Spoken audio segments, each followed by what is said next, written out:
নমস্কার। যে কথাগুলো না বললেই নয়, রাজনৈতিক বিশ্লেষণ হিসেবে কিছু বক্তব্য আপনাদের সামনে আমি রাখছি।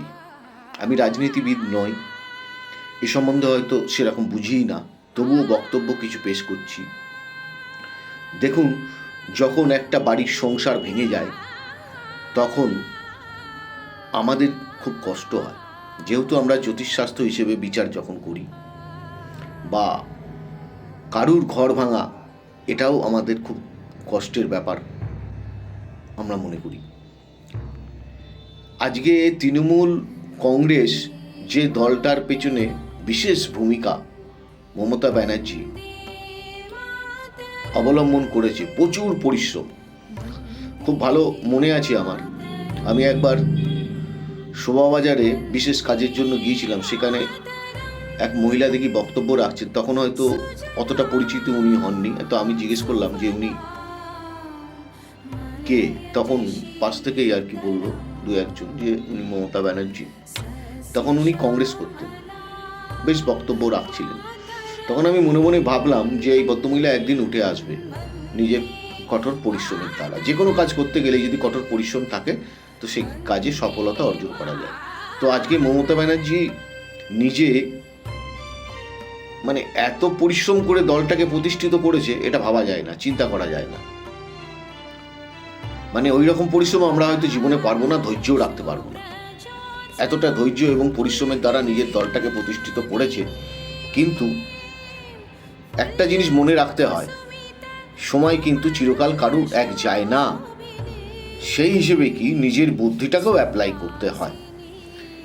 এত সুন্দর একটা প্রতিষ্ঠিত দল ভেঙে গেল ওনার নিজের দশা অন্তর্দশা বুদ্ধির কারণে। যখনই দেখলো পার্থ চ্যাটার্জি ভুল কাজগুলো করেছে তখনই পদক্ষেপ নেওয়া উচিত ছিল।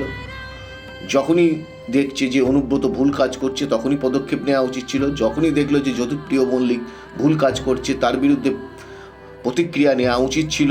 অনুব্রত মণ্ডল, মানিক ভট্টাচার্য এবং পরেশ অধিকারী মেয়ে, যিনি টিউশনি করে অনেক টাকা নাকি জমিয়েছেন, সেটা মিডিয়ার মাধ্যমে আমরা জেনেছি, অনেকের হয়তো মনে নেই। আমরা যে প্রফেশনে আছি সেই প্রফেশনে আমার তো রোজগার সেরকম নেই, আমার তো ব্যাংক ব্যালেন্স 5,000 টাকাও নেই। সত্যি কথা বলতে কোনো আপত্তি নেই। তো ওনার তো একবার বোঝা উচিত ছিল যাদেরকে আপনি দলে রেখেছেন তাদের পেছনগুলো একটু দেখা উচিত ছিল। তারা কি ছিল, তারা কি করেছে, এই দুর্নীতি করে করেছে না সঠিক সৎ উপায়ে করেছে, সেগুলো অবশ্যই দেখা উচিত ছিল। আজকে উনি দেখেননি, মানুষের মনে ক্ষোভ সৃষ্টি করেছেন উনি নিজেই।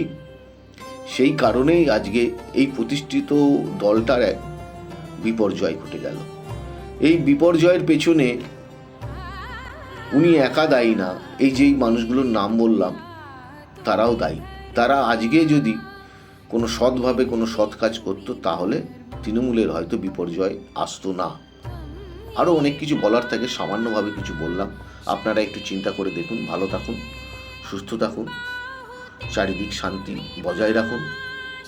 এর থেকে আর কি আপনাদেরকে বলতে পারি, আপনারা চিন্তা করে দেখুন। কথাগুলো যদি ভালো লাগে, কিছুই না, শুধু মনে রাখবেন কথাগুলো, যে কি কারণে বিপর্যয়টা হয়েছে, এটাই যথেষ্ট। ভালো থাকুন।